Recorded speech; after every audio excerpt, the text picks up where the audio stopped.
In this lesson, we'll take a look at using procedural nodes to add some detail to our textures. So when we talk about procedural, really we just sort of mean textures that are calculated and figured out by the software. So it's not like a painted map. It's something that we can change the attributes on and it'll change the look.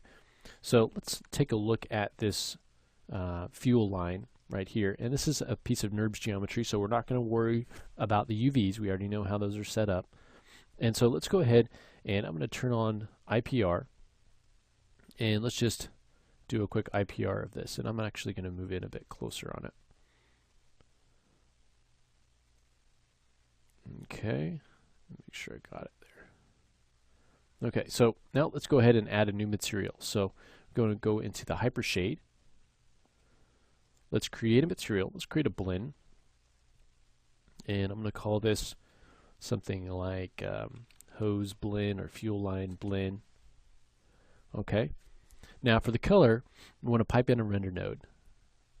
So we've looked at a few of these. We've looked at the ramp, which is a kind of a procedural. We've also looked at adding the checker, and then we've also looked at adding the file. So the file would be something where we've got a painted texture, or in the case of the reflection, a photograph. In this case, we want to use something that will create some textural detail, but something that we don't have to paint. So let's go ahead and, in this case, grab just a grid. Okay, so it brings in a simple grid, and let's go ahead and minimize here. And first, we obviously want to apply the material. So let me go in here, and let's drop this onto our hose. And now you can kind of see this black with the white line. Okay, so the options inside of our grid we can modify, so we can change the line color.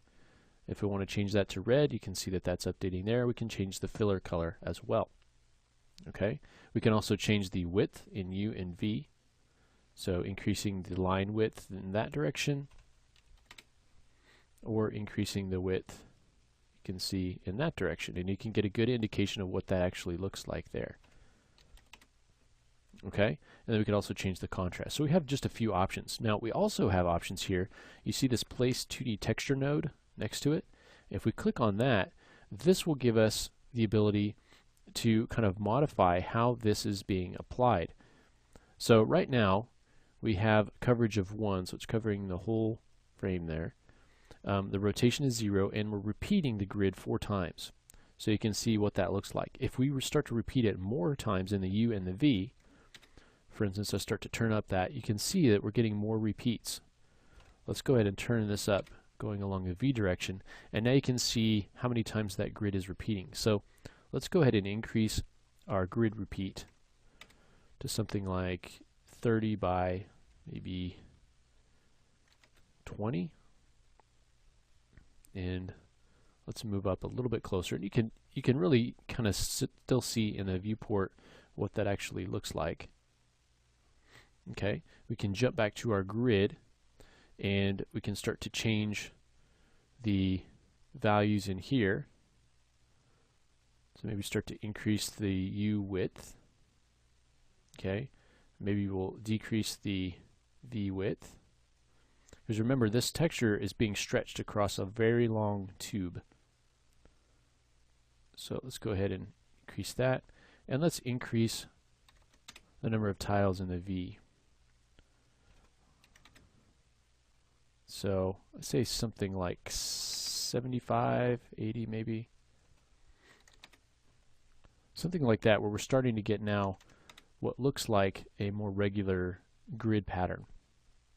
Okay, and again, the reason we have to add more of those in the V is because this is so long. Okay, it's being stretched out across a really long tube. Okay, now we can also rotate the frame, so we can start to rotate those. You can see how that affects the look of it there.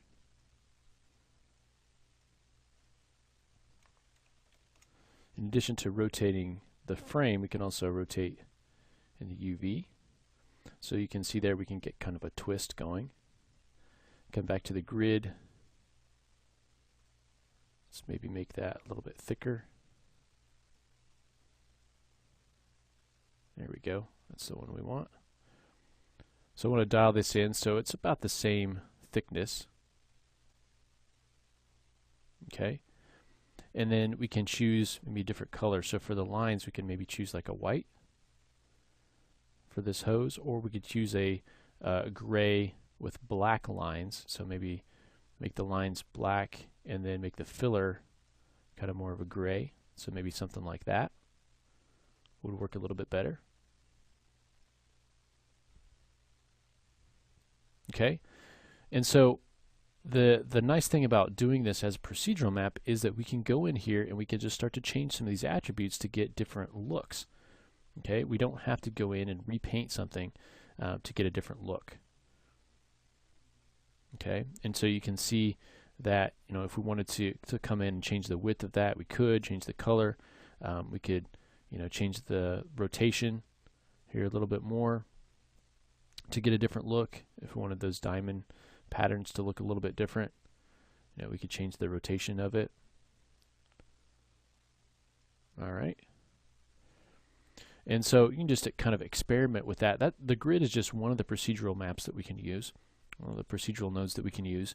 And we don't have to use the procedural nodes by themselves. So we've added a grid here just to the color, but you can also add procedural nodes to other attributes of your material. So, you know, things like specularity and bump, which we'll talk about later. But you can also combine different procedural nodes together in a single attribute. So if you're using something, if you want to combine something like a grid and then something like maybe some noise, you could do that. So let's go ahead and take a look at how we can combine multiple nodes together in our materials in the next lesson.